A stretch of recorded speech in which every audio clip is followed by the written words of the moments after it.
If you are drafting on the Sleeper Fantasy Football platform, you better hope your league mates are not watching this, because we are going to break down from start to finish the entire draft strategy to employ on the Sleeper platform, going through quarterbacks, running backs, wide receivers, and tight ends, the Sleeper ADP, where we have these players ranked, where the value pockets line up, and exactly how we would approach a draft on the Sleeper platform. Uniquely, me and Danny play our home leagues on this platform, so this is obviously the one of this video series. We did ESPN and Yahoo already, that we are going to have the most experience with, also the one that we have the most skin in the game with. ESPN and Yahoo have a little bit more shallow scoring formats. Sleeper is a PPR, 4 point per passing touchdown, 1 quarterback, 2 running back, 2 wide receiver, 1 tight end, and 2 flex by default. And obviously some people have variations to their league, but my home league specifically follows this exact format. We have some accelerators and such like that, but most of the advice we're going to be giving in this video will be based on those exact scoring settings, and also to the mock draft that we're going to do at the end of this video will be with those scoring settings as well. So Danny, let's get into the quarterback position, talk about exactly how the value lines up. I think it was pretty straightforward in the Yahoo and the ESPN videos, where the quarterbacks in general were kind of pushed up the board. On Sleeper, you kind of see individual value pockets and some underrated players within the ADP rather than the whole position being kind of pushed up the board. Yeah, and on the Sleeper platform, like you said, you do notice that the quarterback position as a whole is definitely the sharpest values compared to that of ESPN and on Yahoo. We do see them relatively pushed up compared to sites, like Underdog Fantasy, for example. But across the board, we do see some stomachable values at the quarterback position. Still a slight value to be had on, rushing archetypes compared to your proven pocket passers. Guys like, for example, CJ Stroud, Patrick Mahomes, we do see like Joe Burrow, Dak Prescott, all going to get pushed up ADP. We do see some valuations in terms of the rushing quarterbacks like Jalen Hurts. We have only one spot after where he goes. Lamar Jackson pushed up a little bit, maybe because of his MVP. I don't know, but he does actually go higher of the rushing quarterbacks comparatively. But for the most part, your Jalen Hurts, your Anthony Richardson, your Kyler Murray, another outlier from a pocket passer who actually we think is a value would actually be a guy like Jordan Love. There's some values across the board. Again, the general basis is that the rushing guys are at a value versus the pocket passes. But at the end of the day, in terms of the micro differences, like you say, there are some values to be had both early, mid, and potentially at the late quarterback one position. So no matter the draft strategy you do perform, you should be able to do it pretty efficiently.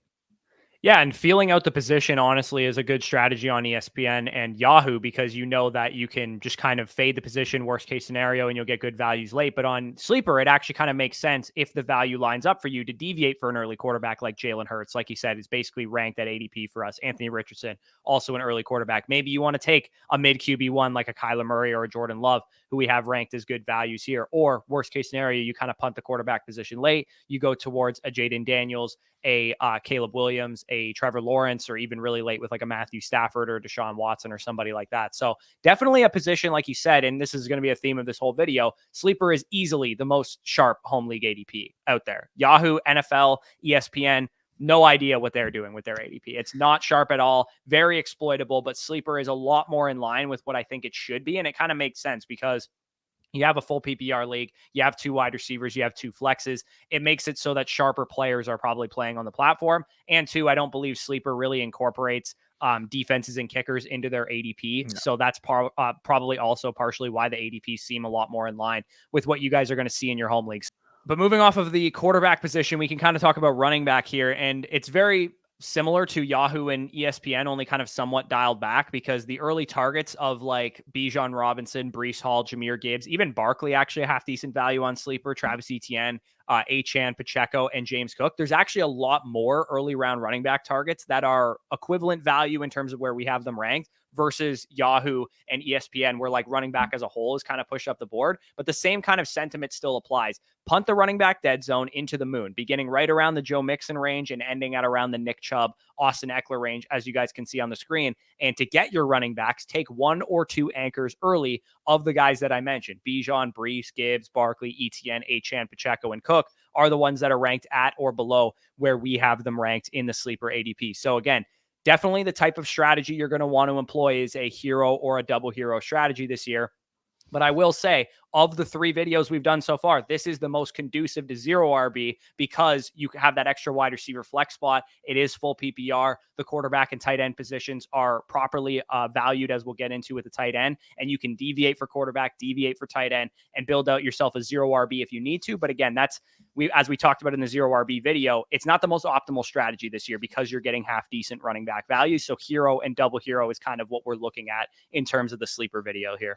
Yeah, and if you wanted to go with a zero, if it was a deeper league format, I think that would have some premise. But knowing specifically the default scoring of these 3 sites being so shallow with the 2 running back, 2 wide receiver, 1 flex format, we actually do think if you are drafting in your home leagues, grabbing a running back early would be the optimal way to go.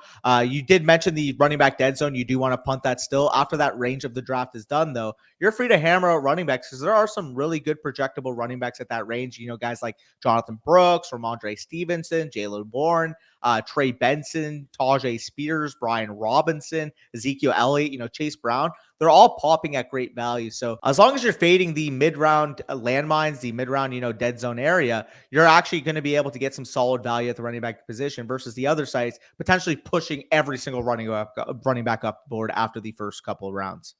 Yeah, and I think the honeypot is going to be a lot better on Sleeper than it would be on ESPN and Yahoo because as we saw during the mock drafts that we did in those videos, it was like, okay, on Underdog, when you miss out on the dead zone running backs, you can just grab Zamir White in round 8. You can grab Javonte Williams in round 9. That doesn't exist on Yahoo and ESPN. Those guys go in like round 5 or 6. On Sleeper, it's a little bit better because even if you do miss out on the dead zone running backs because you don't want to take Aaron Jones and James Conner and guys like that, in round 7, round 8, you can still get half decent running back production like Ramondre Stevenson, like Tony Pollard, Najee Harris, Zamir White, Raheem Mostert, guys like that. They're actually a little bit more appropriately valued as opposed to the whole running back position, like you said, being pushed up the board regardless of their projection whatsoever. So the wide receiver position, obviously these 2 positions work in tandem here. The prices are a lot more efficient on Sleeper. They are not nearly as big of values on Sleeper as they were on Yahoo and ESPN. But as you can see, you're still getting pretty good value in the mid rounds on some of these wide receivers versus where we have them ranked. In the early rounds, you can see small values like Garrett Wilson, Drake London,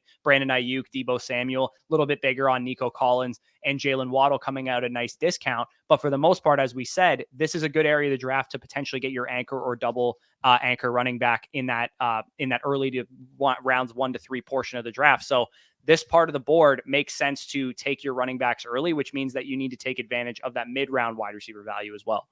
Yeah, for sure. And again, like you said, tons of value in the mid rounds at the wide receiver position. Specific names, guys like, Malik Neighbors, Cooper Kupp, DK Metcalf, Devontae Smith, T. Higgins, Amari Cooper, Rasheed Rice, Jaden Reed, Calvin Ridley, Ladd McConkey. The list goes on and on. The wide receiver position as a whole is filled with very good values across the board. And during the running back dead zone, like we said, if we're not drafting running backs in this area, the next best option would be drafting the wide receiver position where you're actually getting good opportunity cost on your picks. You're not just drafting Alvin Kamara super early in your drafts based off his ADP. You're actually getting some quality wide receivers that can fill your lineup in a full PPR.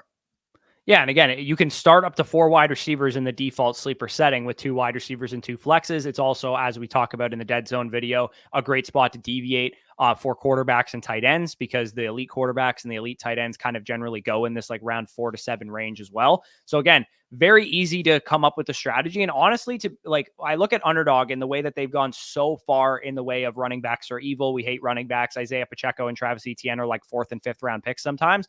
I actually think Sleeper is a really good balance of what it should be, which is why we're a lot more in line with ADP in terms of how you guys want to be drafting in your home leagues, where Sleeper and Underdog have still like a 10 spot difference between like Isaiah Pacheco and Travis Etienne types. We don't think those guys should be going well behind Christian Kirks of the world like they do on Underdog. We think they are definitely RB1 upside type of guys, and that's why we want to be taking them in that 2-3 turn area. And you can know that you're getting good wide receiver value in the mid rounds, all the way from that Deebo Samuel range all the way down to like Ladd McConkey, as you guys can see on the screen there. So moving into the tight end position, again, very similar to quarterback. It's not black and white like it was on ESPN and Yahoo. Every quarterback was overvalued on Yahoo and ESPN. Tight end is very much like micro player take level. Some guys are overvalued. Some guys are properly valued. Some guys are, undervalued and things of that nature. So again, it's very similar. The early round tight ends, the Sam Laportas and the Travis Kelce's, a little bit more expensive than they ought to be relative to the way we rank Trey McBride, Andrews, Kincaid, and Pitts.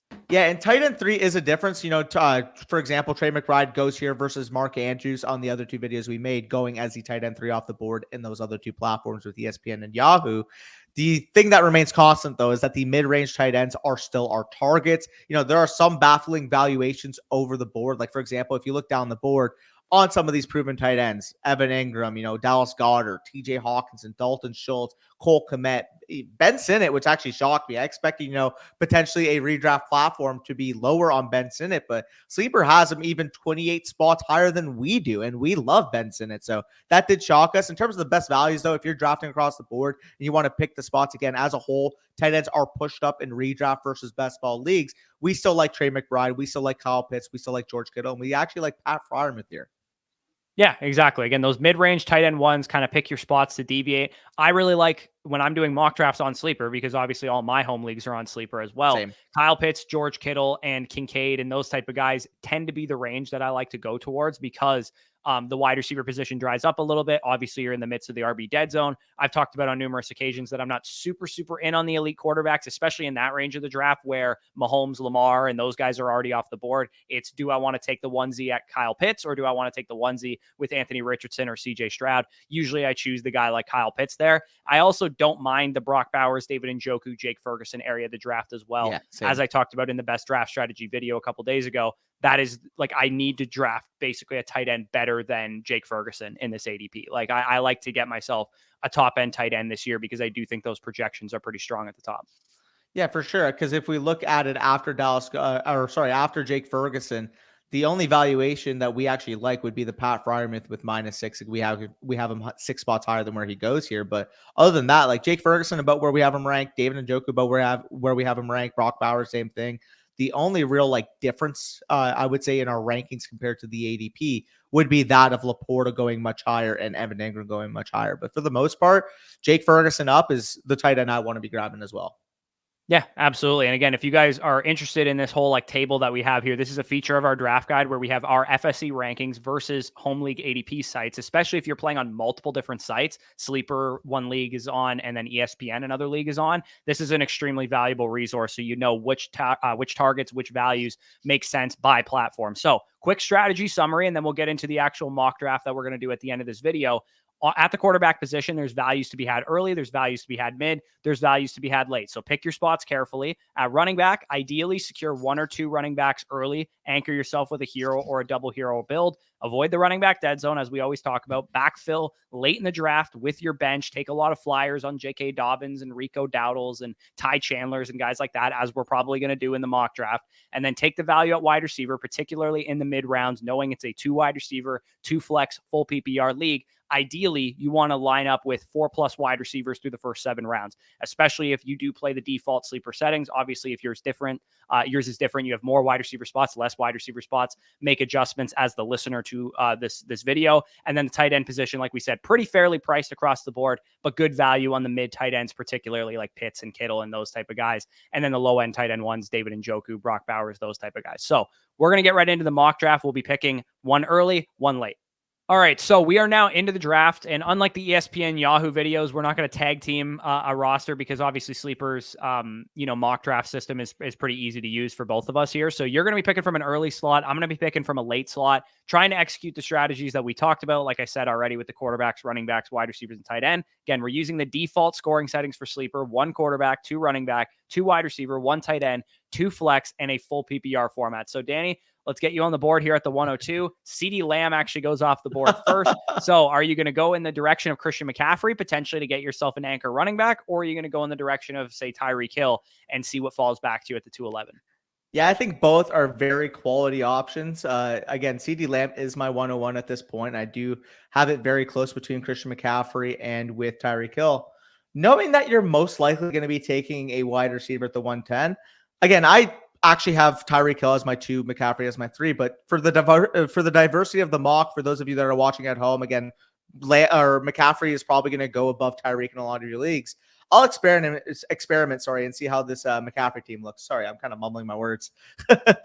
Yeah, no, absolutely. I think it's good for people to know how to build a team around McCaffrey, because we're obviously not huge McCaffrey guys, but we do want to kind of still show you guys, if you want to take McCaffrey, how we would build around him and things of that nature. So on the board right now, my highest rated player is Garrett Wilson. So that's the direction that I'm going to go. I am getting this close to putting Garrett Wilson above Justin Jefferson in my rankings. I currently have Jefferson at 8 and Garrett Wilson at 9 with the recent news of JJ McCarthy's injury. I'm starting to wonder if Garrett Wilson is actually the play there because of the Rodgers situation versus the Sam Darnold for most of the year situation. But again, we're still awaiting word on JJ McCarthy. I absolutely believe Justin Jefferson's a better real life receiver than Garrett Wilson, but I could see in fantasy this year a massive production ceiling for Garrett Wilson. So I'm back on the board here. I got Garrett Wilson to start my draft. Jahmyr Gibbs, Jonathan Taylor, Marvin Harrison, and Puka Nacua go off the board. The back of the board is a really hard spot to draft from this year. Like if you guys are wondering what's the best spot to draft from, it is clearly having a top 8 overall pick, getting somebody Breece Hall or better. But at the back end of the board, I'm sure you guys still want advice on what to do here. So would I go in the direction and tie break, let's say Saquon Barkley over Drake London, who is my highest rated wide receiver? Or would I take Drake London here and kind of hope that I get somebody fall back to me at the 310? I don't believe I'm going to have a great running back fall back to me. I think it's probably unlikely that Pacheco or ETN or Kyron or Derrick Henry or somebody like that would fall back to me. So what I'm going to do is tie break this decision here and end up with Saquon Barkley and Garrett Wilson to start my draft. Could go Achane, could go, I mean, Taylor was off the board, but if he was on the board, could go with him. Probably a little early for Kyron in my opinion, but definitely something that I'm comfortable doing. Again, I don't love taking Saquon Barkley at the 203, but if I have to tie break between Saquon Barkley, Drake London, I don't think it's like a massive value discrepancy. For sure. And going back to my pick here, we do see, Adams, Laporta, like I kind of mentioned, he goes a little bit higher on sleeper than I'd be willing to take him, goes at the 2.5 here.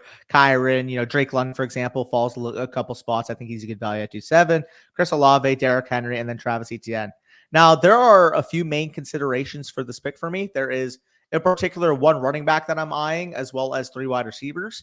And knowing the nature of the position, knowing that, again, this is a 2 wide receiver, 2 flex league, I love the wide receiver projections in the mid-round. So I'm actually going to try a double hero from this spot, building around McCaffrey, grabbing Devon Achane, and knowing that it's probably likely that I'm going to be able to get a receiver that I really like at this 3-2. So I'm going to play the game here. Ayuk goes, Jacobs goes, and perfect. I can grab the guy that I actually have valued as a top 15 overall player in my rankings with Nico Collins. So if you're kind of evaluating in the first 3 rounds what I was able to leave with, I was able to leave with my 3rd ranked player with McCaffrey. I was able to leave with my 16th ranked player with Devon Achane. And now I'm getting my 14th ranked player here with Nico Collins. So again, taking, the running backs early typically doesn't go by my personality, but knowing that the wide receivers are so attainable in this format and knowing that the tie breaks in terms of the Achane, McCaffrey, it's not like I'm taking them over better projections at receiver. I'm literally just tie breaking it off the fact that they're a running back and I like the wide receivers later on. Yeah, exactly. And you're getting 2 elite upside swings at running back. You're getting an elite upside swing at wide receiver. That is why it is way better to pick where Danny is picking from than where I'm picking from. Like the projection, the 3 start of Garrett Wilson, Saquon Barkley, and the player that I'm about to take here, which is Jalen Waddle, my next ranked wide receiver, is I just would much rather have McCaffrey, Achane, and Collins personally. As much as I don't mind this start, like Garrett Wilson, Barkley, and Waddle is pretty solid, I do definitely prefer your start to it. I was actually kind of almost willing to take Jalen Hurts if he had fallen back to me, but he did not. In that situation, I'm not going to deviate for a tight end here. I think it's a little early for McBride given the running back and wide receiver projections on the board. I actually really do like James Cook this year. So if I do go running back, that'll be the direction I go.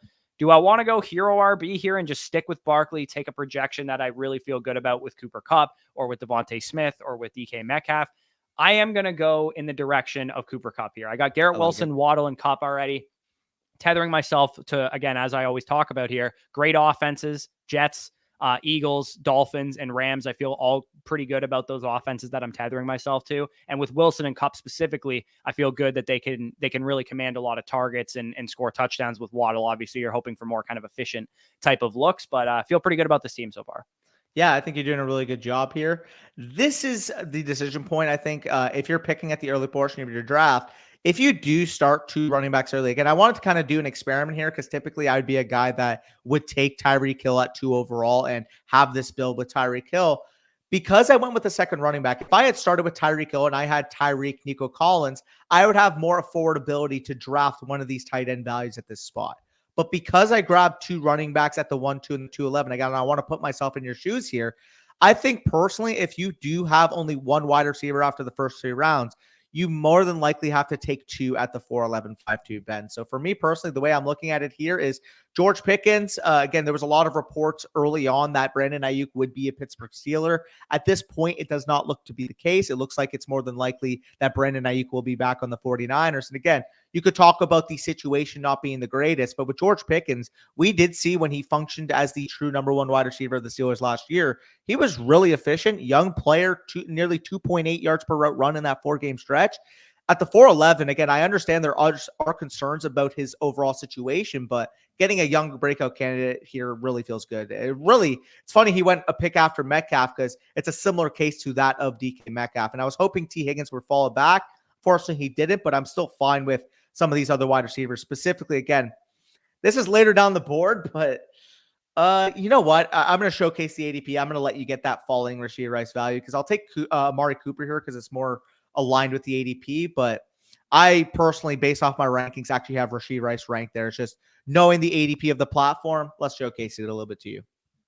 Yeah, I'll probably be rolling with Rashee Rice with this pick most likely, but I will take a look around here. The one thing I will say about Brandon Ayuk in the Steelers situation is apparently there's 2 options on the table for Ayuk right now. He can either accept the deal that the 49ers have laid out for him, or he can get ready to learn Arthur Smith and be a Pittsburgh Steeler and probably get more money, I would assume, from the Pittsburgh Steelers. Yeah. But at the same time, he would have to stay a Pittsburgh Steeler for a long time. And this is pretty insane that Trey McBride fell to me. So I can't pass on him. So, I mean, maybe it's unrealistic. I don't think he would fall that far. Even if that was Kyle Pitts, I'd be totally fine taking him with that selection.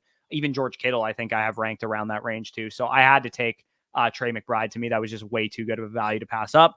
The quarterback position, I mean, I could just stack up Kyler with Trey McBride right now, which is maybe what I'm going to end up doing. As much as I really love Rashee Rice, I like the idea of stacking up Kyler with his number 1 tight end, and I've built out a pretty nice hero RB so far. I still feel confident that at the 710, 803, I should be able to get some good wide receiver value. So as much as I would have loved to just take Rashee Rice or Jaden Reed or something, I think getting Kyler and McBride stacked up felt pretty good at that value. For sure. Team 3 is really making a big time decision right now. Once he's ready, I'll make my pick. But all jokes aside, just press the let CPU auto pick and perfect. We are set. I mentioned I considered Rashee Rice at the last pick, but I wanted to showcase the ADP. I feel more than comfortable showcasing the ADP when I'm able to add him to my team at the 6-11. So Rashee Rice feels really good there. Ramondre Stevenson does go on the turn along with Chris Godwin. I'll take a look at the quarterbacks. Again, feels a little bit early for this range. Had Kyler Murray fallen back, I would have taken a quarterback here. And that's a tight end position. Again, just guys that I would feel more comfortable taking at that 8-9 turn. And knowing that a lot of the teams in front of me do have their quarterback and tight end settled, I will take the risk. I'll take another wide receiver here with Jordan Addison and kind of see what Actually, wait, Calvin Ridley's here. I'll take Calvin Ridley.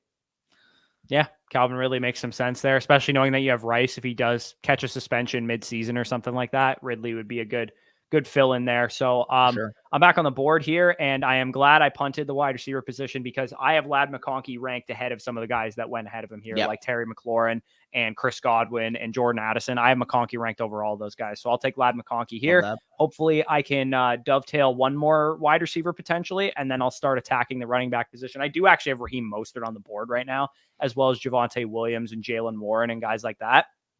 I don't know. I'm in a tough spot here. I feel like I love the wide receiver value too much to take a running back, but at the same time, I feel like if I don't take one here, I might get locked out a little bit and be looking at, Brian Robinson as my RB2. But you know what? I'm actually very much okay with that. So what I'm going to do here is because I have 4 wide receivers I feel pretty confident in. I mean, McConkey's a little bit more of a risk. What I'm going to do is take a guy who I feel is a little safer than McConkey, but also is a really high upside play in Jackson Smith and Jigba. I think if McConkey's not 100% a starter week 1, I can use JSN, but I absolutely believe McConkey will be a starter week 1. And between those 2 guys, I feel like I'm going to have a every week flex, depending on matchups and who's performing well. For sure. And I mean, I'm back on the clock here at the 8-11. We mentioned the tight end range we want to be dealing with as being Jake Ferguson and above. Just so happens that Jake Ferguson does fall to me here. So at the 8-11, willing to take that. It would have been really nice if both him and Dak had fallen. Of course, Dak wants to go at the 8-7 right before I pick. But I do grab Jake Ferguson here. Really solid mid-range tight end 1 projection and has the potential upside to be a higher range tight end 1. I get a lot of people will point to the fact that, he's not David Njoku athletic or not Kyle Pitts athletic, but he is very similar to the archetype which got TJ Hawkinson TJ Hawkinson to be a top 3 tight end, working with a passing quarterback, working in an offense that will be up there in terms of overall point volume, in terms of overall passing volume. Jake Ferguson, if he were to break out, would look relatively similar to Minnesota Vikings TJ Hawkinson. So feel good about that at the 8-11. Back on the clock here, could grab another running back projection. And you know what? Considering that I do have 5 wide receivers I feel very strong about, and there's a couple still receivers down the board. Actually, what am I saying? Brian Thomas Jr. fell to the 9-2. I will be taking that every time. Sorry. Yeah, no, that's pretty solid. I think you could have also made the argument to potentially take one of Purdy or Tua with your picks, because even though you don't have them really correlated as far as like a pass catcher, you do have both of the starting running backs of those two teams. So you're taking the bet basically that the 49ers will be a top 5 offense with McCaffrey there. The Dolphins will be a top 5 offense with HN there. I probably would have gone with Tua Tagovailoa at that selection because he is the quarterback I rank highly, but pretty solid nonetheless. See, I agree with that overall. I will say again, maybe I made a mistake given this current algorithm that they'll just take backup quarterbacks. But for the most part in your leagues, like not every single not every single member of your league up until round 10 is just going to be drafting a backup quarterback. So typically here, knowing that all these teams have a quarterback, you should, for the most part, feel comfortable that one of those guys will fall back. Also, not to mention, I have a guy like Jaden Daniels in the back pocket, worst case. So feel good about that. Again, that could all go to schmoot if all these, AI generated teams just randomly smash, backup quarterbacks here. Yeah, well, it looks like some of them are already starting to. That's the issue. Taking Brock Purdy, but again, maybe your league mates, or not all of your league mates at least, are that stupid. I am on the board here. Again, you guys might be absolutely panicking because I only have 1 running back on my roster, but this is the hero RB. We talk about it all the time. Rounds 7 to 8, you want to pound out wide receivers, get yourself an elite quarterback, an elite tight end if you can, and then you start attacking the running back position late. And I have a guy on the board, 2 guys actually, a couple guys with guaranteed touches, and one of them with a lot of upside. So I'm taking Chase Brown here, and I think one of the other guaranteed touches guys should fall back to me, and he does, and Brian Robinson. So I'm going to just grab my guaranteed 14 points a game or 12 points a game at worst case scenario with Chase Brown and Brian Robinson to dovetail my team into an absolute monster. And I feel actually very good about the team I've drafted so far. Yeah. And speaking of just getting cooked here, like all of the teams just decided to take backup quarterbacks, literally got left with 5 backup quarterbacks go off the board by the 10th round. Again, if you're in this position in your league and you know that this is going to happen, maybe in my spot, you take a quarterback earlier, but I mean, sometimes it's just going to happen. Your league mates aren't the sharpest tools in the shed. Let's just say that. Yeah, well, I mean, you got a guy on the board who was a top 6 quarterback in ADP last year, and you just took his future number 1 wide receiver. So that'd probably be the direction I would go in. I will play it right after Blake Corum because if the Caleb Williams guy takes him, perfect. Trevor Lawrence.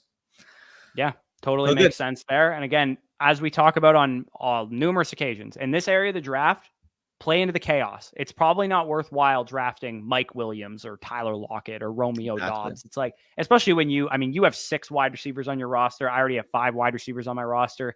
I'm going to be pretty set at that position. So as much as I like Khalil Shakir or, I think maybe Josh Palmer, Josh Downs, some of these guys are a little underrated in ADP. They don't fit my team. I already have lockdown starters. There's no point in me holding a guy like that on my bench. I'm just simply swinging for upside, swinging for guys who can benefit from chaos at the running back position. So that's why I'm going to take J.K. Dobbins here. And then hopefully maybe like a Jalen Wright or a Rico Dowdle fall back to me. And that's exactly what happens. So I'm going to take Rico Dowdle here. So even though I only have Saquon Barkley as a guy that you guys feel confident starting every single week, I mean, I don't know about you, but I feel confident starting Chase Brown in my RB2 slot week 1. I feel confident starting Brian Robinson in my RB2 slot week 1. He does play against the Buccaneers, so probably not him. But Chase Brown specifically, I could throw into my RB2 spot. As long as I get an RB2 on any given week between these 4 guys, I'm very much chilling. I'm totally in a decent spot. And the upside of Chase Brown, of J.K. Dobbins, and of Rico Dowdle specifically dictate that if these guys hit big, it's possible I'm even benching one of my top 5 wide receivers in one of my flex spots. For sure. And I mean, speaking of Ty Chandler is a guy that I feel really comfortable about by all reports. It does sound like they do view in Minnesota Aaron Jones and Ty Chandler as a 1A, 1B punch. Aaron Jones, we know, veteran running back, 1-year deal, has had his history of injury concerns. So getting a high upside value, even if he was just considered a handcuff, I'd feel comfortable taking Ty Chandler at the 12-11. But knowing that he could actually have some standalone value in that backfield, feel really good about him getting that 12-11 spot. Yeah, and we only did a 12-round draft just for simplicity and time's sake. But obviously, if you have a 15-round draft or whatever, we would just continue kind of hammering out upside swings at this point in the draft because, you take rookie wide receivers like Jalen Polk and Xavier Legette and guys like that who are still on the board, or Troy Franklin later on in the draft, Audric Estime. Like, we have late round targets videos on that. You can check out the one that says the next Puka, I believe, on the thumbnail. But definitely check out exactly the builds that we went through. Again, we use those tiebreakers early on. Did I really want to take Saquon Barkley over Drake London? Not necessarily, but I'm glad I did because I was left holding the bag at running back had I not done that. I would have had to take James Cook at the 310, which again, not terrible, but I would rather have Barkley and Waddle versus Drake London and James Cook in that 2v2 there, which is why you use that tiebreaker in the early rounds with the running back position, where if you got two guys ranked similarly, you go with the running back knowing that you're probably going to get good wide receiver value, which I did with Wilson, with Waddle, with Kupp, with McConkey and Smith and Jigba. I feel really good about that. Again, I don't think that you're going to end up getting McBride and Kyler at the 5-6 turn like I did, but even if that's Pitts and I took another wide receiver there, or if it's Pitts and I took Joe Burrow there, or whatever quarterback you think would actually be on the board, I would still like how my team looks regardless. It's just absolutely nutted that I got McBride and Kyler there. And then I pound out my running back depth. Again, in a hero RB, the weakest spot on your lineup is your RB2 slot, not your flexes. Your weakest spot is your RB2 slot. Chase Brown's going to be my early round guy, or my early season guy. Brian Robinson, my early season guy. J.K. Dobbins and Dowdle, maybe some late season upside. Yeah, and then the inverse for me, you kind of went with the hero running back draft strategy there, grabbed your hero with Saquon, waited till the 9th round. I did a similar archetype in the sense that I punted the running back position in the dead zone in the rounds 3 to 7 area. But as you guys can see, I did grab my double hero up top with Christian McCaffrey with Devon H. And again, if you are not a fan of the double hero draft strategy, maybe the differences you would make on your team would be Tyreek Hill at the 102 or Brandon Ayuk potentially at that 211. But for the purpose of kind of giving you guys a different strategy, again, obviously Corey did the hero. I want to kind of showcase the double hero. And obviously, as you guys know, we're kind of zero RB bros at heart, knowing our thoughts on the running back position. But knowing how I landed the plane here, grabbing my 2 anchors early, not grabbing 3, 4, 5, 6 through the running back dead zone. Waiting till round 10, grabbing a high priority tandem running back there with Blake Corum and another one there with Ty Chandler. Again, for the most part, Christian McCaffrey and Devon Achane are not leaving my lineup. So prioritizing upside after those 2 players would be the way to go. Because again, I don't need guaranteed touches. I have arguably the biggest bell cow we've ever seen in the last, 15 years in the NFL since LaDainian Tomlinson and Christian McCaffrey. Like, this is a guy that's averaging 22, 23 opportunities per game and the best offense in the league, not to mention Devon Achane. Again, is he going to be a 23 opportunity per game back like Christian McCaffrey? Probably not, but he showed last year on 14, 15 opportunities per game, he could be a legitimate difference-making, league-breaking type of running back. So feel really good, not to mention feel ecstatic of the fact that I locked up 2 of the 5 best offenses in the league in my first 2 picks. Yeah, and I mean, having all those wide receivers to be able to mix and match matchups with, and again, maybe you want to be a little stronger at the onesies, but for the most part, I think that's probably fine. You could have maybe deviated away from grabbing wide receiver value, and again, that's why you do mock drafts too. That's why you experiment with stuff. At that spot where you took Amari Cooper, you're like, you know what? I know I'm going to get good wide receiver value later, like Ridley, like Rice, like Brian Thomas, like Smith and Jigba, who I took, like McConkey, who I took. I'm actually going to deviate for Dalton Kincaid there. I'm actually going to deviate for Mark Andrews there, or Kyle Pitts there, or Trey McBride there, whoever is on the board there. So again, that is the end of this video. Again, if you got some value from it, leave a like down below. Subscribe to the channel if you're new around here. If you guys play on Sleeper, which I'm sure you do if you clicked on this video, one thing I say, of all the videos we've done so far, Yahoo and ESPN, maybe not so much, but Sleeper especially, if you do drafts on Underdog Fantasy, you will be over-prepared for your fantasy football drafts, because Underdog Fantasy is where the best fantasy players are playing. You get a very good idea to how much data and research and money and time goes into sharpening up the Underdog Fantasy ADP. And when you draft on Underdog Fantasy, you're going to get a lot of good exposure, a lot of good practice. It's so much better than just doing regular mock drafts in Sleeper, or regular mock drafts on ESPN, or regular mock drafts on Yahoo. You get real life practice. You can win big prizes. And when you sign up using the promo code FSE, you get 100% back up to $250. You get a special pick them in your lobby, and you get our draft guide emailed to your email inbox within 24 hours of your first deposit of a minimum of $10. So sign up on Underdog, do some drafts, sharpen up for your home league. You will be over prepared, and you'll get our rankings, our draft guide, FSE versus home leagues, as we kind of showcased, is one of the features our draft guide. We have so many other features, our positional rankings, tiered, overall, super flex, risk ratings, the truth series, fantasy football news blurbs, all the research that goes into all of our videos, spreadsheets and things of that nature. All of that is available in our draft guide. You can get it for free with just a $10 sign up on Underdog Fantasy with our code FSE. If you already have an Underdog account, you can obviously tell a friend about Underdog. They can forward you the draft guide access, or you can head on over to flockfantasy.com, use the code FSE over there, 30% off, 7-day free trial, 6 months for free when you sign up annually. But with that being said, peace out, and we'll talk to you soon.